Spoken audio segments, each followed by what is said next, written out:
अनिता काय करत आहे? काहीच नाही. अगं आज आपल्या वर्षाचा शेवटचा दिवस 31 डिसेंबर. हं. आज तू पावभाजी करशील का? हो, करते ना. 31 डिसेंबरला बरेच जण पार्टी करतात आणि वेगवेगळे पदार्थ करतात. कोणाला ज्या आवडीचे असेल ते आपापल्या आवडीचे पदार्थ करतात. पण इथे मला पावभाजी करायची आहे आणि आम्हाला पावभाजीच खायची आहे. पावभाजीसाठी लागणाऱ्या भाज्या म्हटलं म्हणजे फुलकोबी, पत्ताकोबी, टमाटर, बीट आणि आपले बटाटे असे साहित्य आपल्याला घ्यायचे आहे आणि मटारचे फ्रेश दाणे. इथे मी पत्ताकोबी छान किसून घ्यायची आपल्याला. नंतर टमाटर चिरायचे, 2 टमाटर चिरलेले आहे. थोडीशीच आपल्याला फुलकोबी घ्यायची, त्याचेसुद्धा आपल्याला छोटे छोटे पीसेस करून घ्यायचे आहे. बटाटा घ्यायचा, बटाट्याची मात्र साल काढून घ्यायची. बटाटे एक घेऊ शकता किंवा 2सुद्धा बटाटे आपण त्यामध्ये घेऊ शकते. जसं तुमच्याकडे जेवढे लोक असेल त्या पद्धतीने तुम्ही बटाटे वाढवू शकता. आता सगळं भाज्या छान मस्त चिरून झालेल्या आहे आणि आपल्याला कुकरमध्ये टाकायचे आहे. फुलकोबी, टमाटर चिरलेले आणि पत्ताकोबी, बटाटे सगळं मी त्यामध्ये टाकलेले आहे आपल्या कुकरमध्ये. आणि थोडेसे फ्रेश वाटाणे घ्यायचे. आता बाजारामध्ये वाटाणे भरपूर येतात. आणि पत्ताकोबी टाकायची आणि त्याच्यामध्येच मी बीटचा सुद्धा वापर करणार आहे. बीट काही जास्त वापरायचं नाही आपल्याला, फक्त एक फोड असली तरी चालेल. त्याच्यामुळे कसं टेस्टही सुद्धा छान येतो आणि नंतर कसं कलरसुद्धा येतो, म्हणून थोडंसं त्यामध्ये बीट त्याचेसुद्धा आपल्याला बारीक असे तुकडे करून घ्यायचे. आता सर्व भाज्या आपल्या त्यामध्ये टाकून झालेल्या आहे आणि त्यामध्ये थोडंसं पाणी टाकायचं. पाणी काही जास्त टाकायचं नाही, थोडं पाणी टाकायचं आणि आपल्या कुकरचं झाकण लावून घ्यायचं. थोडंसं चवीनुसार थोडं मीठ टाकायचं.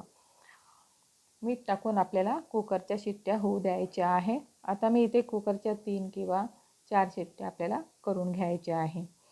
आणि कुकर थंड झाल्यानंतर आपल्याला बघायचं. कुकर पूर्ण थंड झालेला आहे आणि झाकण काढलेलं आहे. बघा आपल्या मस्त भाज्या छान शिजलेल्या आहे. बघून घ्यायच्या आपल्याला. आपलं बीट वगैरे छान मस्त शिजलेलं आहे आणि गरम पाण्यामध्ये थोडा वेळ राहू दिलं तर परत त्या छान शिजतात. नंतर आपल्याला मॅश करून घ्यायचं आहे. मी कुकरमध्ये स्मॅश करून घेणार आहे. गरम गरम असतानाच करा म्हणजे लवकर होते. आता कढईमध्ये आपल्याला थोडंसं बटर घ्यायचं आहे. बटर आपल्याला थोडंसं गरम करून घ्यायचं आहे आणि त्यामध्येच तुम्ही थोडंसं तेलसुद्धा टाकू शकता. ते थोडंसं जिरं टाकायचं आपल्याला. जिरं टाकून झाल्यानंतर लगेच आपल्याला कांदा बारीक चिरून घ्यायचा. इथे 2 कांदे मी बारीक चिरून घेतलेले आहे आणि त्यालासुद्धा आपल्याला बटरमध्ये आणि तेलामध्ये छान होऊ द्यायचं आहे. मस्त तेलसुद्धा सुटलेलं आहे कांद्याला. आणि अद्रक आणि लसूण याची पेस्ट करायची. थोडी हळद टाकायची आपल्याला आणि त्यामध्येच आपल्याला हळद टाकायची, धने पावडर टाकायचं 1 चमचा आणि तिखट टाकायचं. साधं तिखट टाकायचं आणि थोडंसं काश्मीरी तिखटसुद्धा त्यामध्ये टाकायचं. काश्मीरी तिखटनेसुद्धा थोडासा कलर छान येतो. जास्त तिखट नसते ते, पण त्याने कलर छान येतो. आणि मस्त छान तेलामध्ये परतून घ्यायचं आहे. आणि इथे पावभाजी मसाला टाकायचा आणि लगेच आपल्याला पूर्ण भाजी आपल्याला त्यामध्ये टाकून द्यायचा आहे. बरेच वेळेला काय होतं, आपण पावभाजी करतो पण पावभाजीचा कलर तसा येत नाही, मार्केटसारखा कलर येत नाही, पांढुरकी भाजी होते. पण या पद्धतीने तुम्ही जर भाजी केली ना, नक्की ती पावभाजीची भाजी खूप छान होते आणि तुम्ही नक्की करून बघा.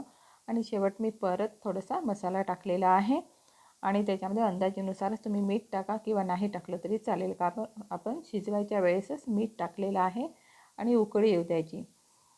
आता एका साईडला पावसुद्धा आपल्याला तव्यावर छान बटर लावून भाजून घ्यायचे आहे. दोन्ही साईडनी बटर लावायचं आणि मस्त भाजून घ्यायचे. बघा इथे आपली पावभाजी झालेली आहे. तुम्ही 31 डिसेंबरला काय करणार आहे? मी तर पावभाजी केली आहे. मस्त चटपटीत अशी झालेली आहे आणि सोबत लिंबू आणि त्याच्यासोबत थोडेसे कांदे द्यायचे. म्हणजे कसं वरून कांदे टाकून सुद्धा खातात. आणि पावसुद्धा आपले मस्त भाजलेले आहे. दोन्ही साईडनी छान मस्त भाजलेले आहे आणि थोडं परत आपल्याला बटर टाकायचं आहे. कसा वाटला व्हिडिओ तुम्हाला? आणि जर तुम्हाला माझी व्हिडिओ आवडत असेल तर नक्की लाईक करा, शेअर करा आणि सबस्क्राईब केलं नसेल चॅनलला अजूनपर्यंत तर फक्त एक सबस्क्राईब करा. मस्त खा, आनंदी राहा. धन्यवाद.